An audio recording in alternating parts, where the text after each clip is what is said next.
everybody, my name is Emma and this is Emma Rose in Books, and today I am doing my May wrap-up. I read 4 books in May, the first of which was White Teeth by Zadie Smith. Now this is a really well-known book, I've seen it around, I suppose. It's not particularly new or anything, can't think when it actually came out, 2000, so yeah, been out for ages. And I saw it in the charity shop and it's one of those that I've been meaning to read for ages, so I picked it up. White Teeth is a story about 2 families essentially. There is a third family that comes into it. And the parents of those families, you've got Archie and Clara. Archie is British, Clara is Jamaican. And then you have Samad and Alsana, who are Bangladeshi. And these Archie and Samad were in the war together, so they, you know, have a relationship that goes back, and then, you know, the 2 families are kind of brought together by the friendship of these 2 men, and the book kind of goes on to talk about the things that happen in their lives and then their children. It also talks a bit about Clara's mum, who I think her name is Hortense. In fact, my favourite characters were Clara, her daughter Irie, and her mother Hortense. I just loved those characters, I loved the way they were written. This book is really, its characterisation is very, very strong, and because of that I think the way that it examines people's backgrounds, the way that they interact with one another, kind of community and society, that was really interesting to me. All of those little personal nuances, I really, really loved all of that in the book. I did struggle a little bit, just kind of struggling to stay focused on it, particularly where there were kind of the bits about the war. I think for me, I'm not a big lover of anything like battle warish. I just, I don't find it compelling usually, and I think that was what I suffered from in this. It's sequences like that. There were other, it depended how it was written, because a lot of it was very humorous and very kind of rich, and that stuff I enjoyed, but then there were other sections where I was losing focus a little bit. I kind of felt that towards the end, I didn't love the ending of it, and it was one of those where it was a very long book and I felt like I got to the end and just didn't love the ending. It wasn't a good ending, but it wasn't, yeah, I wanted to be left feeling really kind of passionate and excited about it, and I just wasn't. All in all, I mean, this is an excellent book, and I would recommend it, and it is beautifully written, it's comic, it's emotional, it's, like I said, the characterisation is fantastic, but yeah, just not one of my favourites. A good book, but not one of my favourites. So that one I gave 4 stars on Goodreads. You can follow me on Goodreads if you like to. It's in the description below. The next one I read, I'm trying to remember what order I read these in. Oh, it was this one. I read Save the Cat, Write a Novel. Now I've made a separate video where I reviewed this, so I'll leave this, I'll leave the card up above and I'll put the link in the description as well. If you want to read, if you want to watch a more in-depth review of this. I also reviewed it on my blog, which I will also link below. This is a craft book, I guess. This is all about how to write a novel. This comes from a book about screenwriting called Save the Cat by a guy called Blake Snyder, and the same method has been applied by Jessica Brody to novel writing. In a nutshell, because as I say, I've already made a video on this, there are 15 beats to a story, and hitting those beats at the right place in the right way makes a story compelling and I suppose successful, but interesting, and this book goes through those 15 points and then it goes through examples within different genres of how that's been done, and specific to certain genres what you actually need, like specifically how you hit those 15 points and what extra considerations you need to have. Those genres are not like horror, comedy, romance. They are types of story, so like Why Done It, or Monster in the House, or, which yes you could say, oh that's horror and that's crime, but it's not, which it's explained in here why it's not. It's just like a type of story. This book is written in a very easy to understand way. It's also funny and down to earth and to the point. As somebody who writes, but I don't have like a literary background, I have a degree in marine biology and a degree in education, neither of which are really much use when it comes to writing a story. So yeah, craft-wise, other than just I've read a lot, I don't know anything about putting together a story really. So for me, reading something that was easy to read, easy to understand, it made sense to me, it seemed like a good method, I am using it. I mean, not like to the letter, but I'm you know, I think that's the point, you play with these things. So I really, really enjoyed this. I think this is very, very useful for writers. Like I said, an easy read, easily understood. There's lots and lots of resources online as well related to this, and lots of people talking about it. So there's plenty of stuff out there as well if you want to follow it up, but yeah, I would recommend this. I thought it was very good. I gave this 5 stars. Really excellent, useful book. Then after that, I read Catcher in the Rye. Now the reason that I read this is I am a big fan of the Adam Buxton podcast. I love podcasts anyway. When I was probably, I don't know, 14, 15, and I used to babysit everybody in the area basically. On a Friday night, the Adam and Joe show used to be on, and if I had a babysitting gig that went on really, really late at night, then I knew that I could catch the Adam and Joe show. And I absolutely loved it. It was a bit of a cult comedy thing, I think.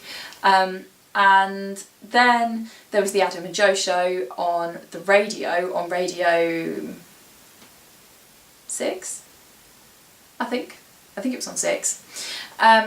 And I just found that absolutely hysterical. It's totally my sense of humour, just a bit silly and immature. And, I don't know what it is about them, but it's also quite nostalgic. Anyway, to cut to the point, Adam Buxton has a podcast on his own now where he interviews, it was more comedy people, it's going more literary now, which is kind of interesting, but he has an upcoming show where he is going to talk to 3 people, one of which is Richard Ayoade.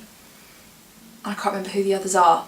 Anyway, he is doing an interview where they're talking about Catcher in the Rye, because the people on the podcast are all big fans. I've never read it, and I wanted to be able to listen to that podcast and actually understand what they were banging on about. So I picked up a copy.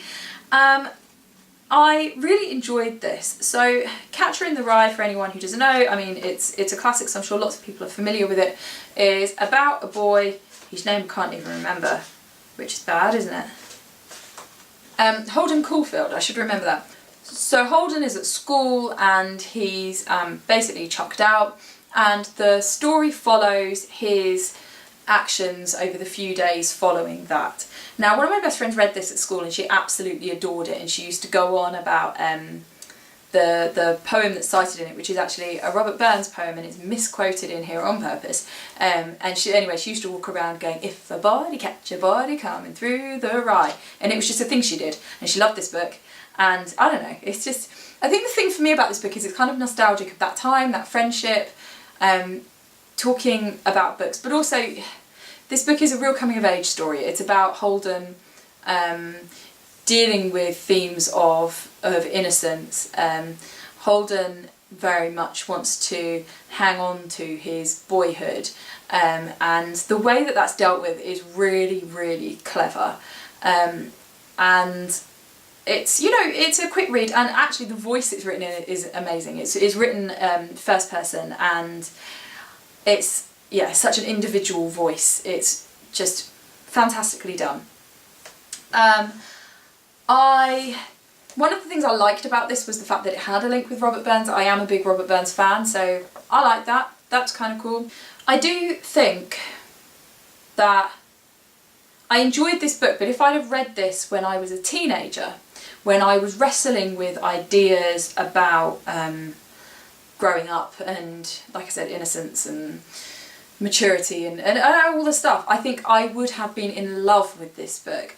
It was definitely something I was very interested in. In fact, I wrote a song when I was a teenager about that whole concept because I really was fascinated with it. The whole idea of going through life and not being able to kind of go back, and that, you know, once you've become an adult, then you've become an adult. And I don't know, I just found that, like, your eyes being opened to the world of adults, that you can never go back to the age of innocence, I suppose. So I would have loved this because I was fascinated by that kind of idea, and I definitely think this would have been amongst my favourite books if I'd have read it then. So I still really enjoyed it, but as a 35-year-old woman, talking about kind of teenage angst and the idea of coming of age and all of that, interesting but not as relevant. So I really, really love this. What did I give this on Goodreads? 4 stars. And literally it's just because I don't think this is a time in my life to read it, to appreciate it as much, for this to be, because for me 5-star books are like favourites, really adored them. So like I said, good book, but not one of my favourites just because it wasn't the time to read it. I needed to be younger. But I liked it, I'm glad I read it, and I'll be interested to listen to the podcast and see what the people being interviewed say about that. So then my final book this month, my leg's going to sleep. Oh, right. My final book is Why Mothering Matters by Maddie McMahon. Now, this one, so Maddie McMahon has been featured a number of times. I reviewed this on my blog as well, by the way, so I'll link that below as well. But Maddie McMahon, she is a doula, she teaches doulas. She has a company called Developing Doulas. If you don't know what a doula is, by the way, because I'm aware that not everybody does. Sorry, I'm really like fidgety. A doula is somebody who, when a woman is preparing for birth, giving birth, or in the postnatal period, and she needs somebody to support her, basically, a doula would do that job. So it's not somebody who's like a medical professional, it's somebody who's, you know, I mean, maybe you don't have like a partner or a parent or somebody like that you want to be around as your supporter. Maybe you feel like you need extra support, and just somebody who's knowledgeable, and they say they mother the mother. So that's what a doula is anyway, and that's who Maddie is. I've heard her on the podcast Sprogcast, which is another of my favourites. It's all about early parenting and birth. I've heard her on there a few times. She's commented on various things. She's also been interviewed a couple of times, and I heard her talking about this book a couple of months ago, and when she was interviewed about it, I just thought it sounded so lovely. It was really well reviewed, well described. There were little sections read out, and I thought it sounded absolutely beautiful. I really wanted to read it, but it just takes me a few months to get around to getting hold of and reading things. So the other thing is that Maddie kindly reviewed my book. She reviewed it in the Association of Breastfeeding Mothers magazine. I have put pictures of that review on my Facebook page, and I don't know how to link to that post, so but if you look on my Facebook from March, you can see the review that she wrote about my book, and it was absolutely lovely. It's just exactly what I wanted people to get from my book. So yeah, perfect review, and I loved it. So there's that as well. She reviewed my book. I haven't read any of her previous works. She has written other books as well, or books. I think multiples. But yeah, she's definitely, she wrote Why Doulas Matter. I don't know if she's written another one. Anyway, this series of books, this series by Pinter and Martin, so this is number 13 in the series. There's a new one coming out right now. I don't know if there's been one since Why Mothering Matters. I don't think there has. So maybe it's coming up for a 14-part series. But they're these teeny weeny little books, very slim. So this is 150 something pages. And the idea is that they are accessible snapshots, I guess, into something to do with birth or parenting. They're really, really good series. I've read 4 or 5 of these. I really would recommend them if you're interested in any of the topics that they talk about. So this one, Why Mothering Matters, goes into the idea where it kind of discusses what a mother is, and about the transition into motherhood, so what that change is, which is very interesting. And then it goes into, I suppose, the political side of why motherhood matters, why being a mother, why that is a role that deserves prominence and care and support and love and all that stuff. Things that I really liked about this book. Firstly, non-fictions are often written in a very kind of academic way. This isn't. It's written really, really beautifully. It's got very poetic language. It's full of imagery, and it's really written in a very literary way, which I loved. The topic itself is fantastic.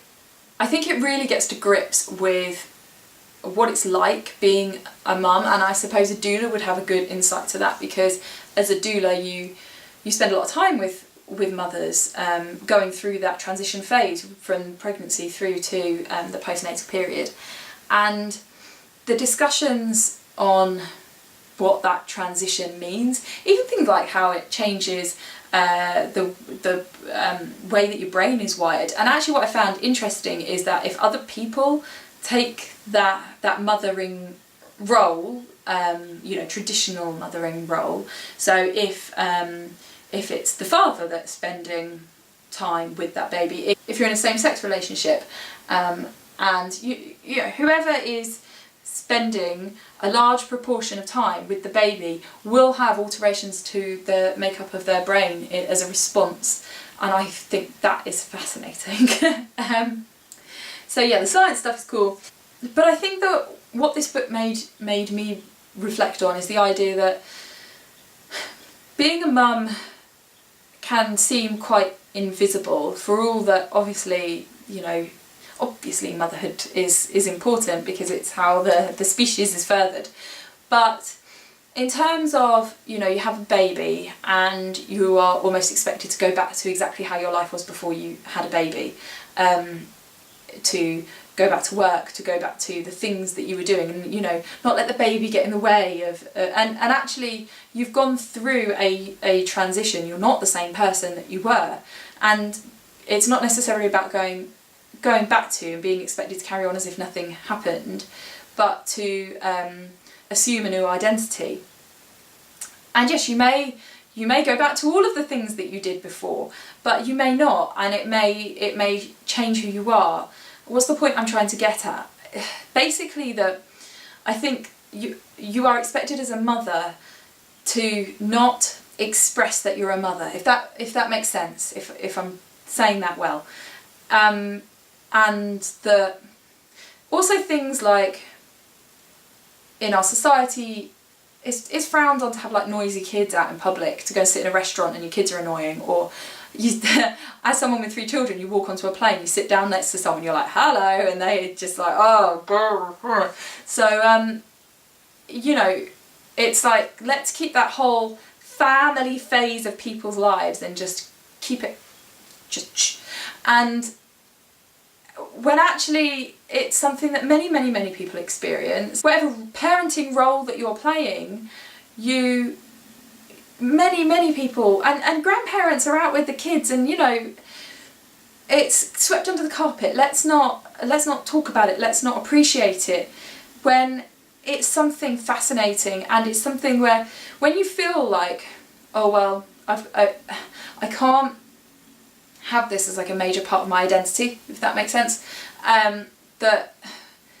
that side of you, which is a very important side of an important part of your life, is not validated, is not given importance. And then when you look at kind of political stuff, like the way that maternal mental health is considered, and the way that birth is funded and staffed, and all the stuff that surrounds it, early parenting initiatives, and that it very much kind of feels that not enough importance is put onto that phase. And that for me was what I got from this book. I've rambled a lot, but I liked it. That's the point. I like things that have that political basis, that make you kind of feel fired up and a bit angry and also proud and like, yeah. I think if I read this bit, it might kind of sum it up a bit from the blurb. So Why Mothering Matters is a nuanced and revealing discussion of how it can feel to become a mother in modern society. It calls for better recognition of the work of motherhood and better support for women and families as they learn what parenting looks like for them. So yeah, and it's very, it's very good at talking about that. Obviously it's not necessarily the mother doing all of the things discussed in this book. It is as in, traditional motherhood roles, but that role could be being played by anybody, and why those roles in society are so important and should be given lots of recognition and support and wonderful stuff. And I absolutely adored this book, like this series anyway, but yeah, this for me is a 5-star read. Maddie's a superb writer, and this just was very sort of passionate political read, and I loved it. So, onwards to June, I'm reading something, Atonement at the moment, which I'm reading really slowly. And haven't yet decided what I'm going to read this month because I don't do TBRs, I just sort of grab things. So join me in June to find out what I've read, and please join me for my next video, which will be about reading or writing or something bookish. Please like if you did, please leave me a comment about what you've been reading or if you've read any of these and what you think about them, and I will see you all soon for the next one. Bye!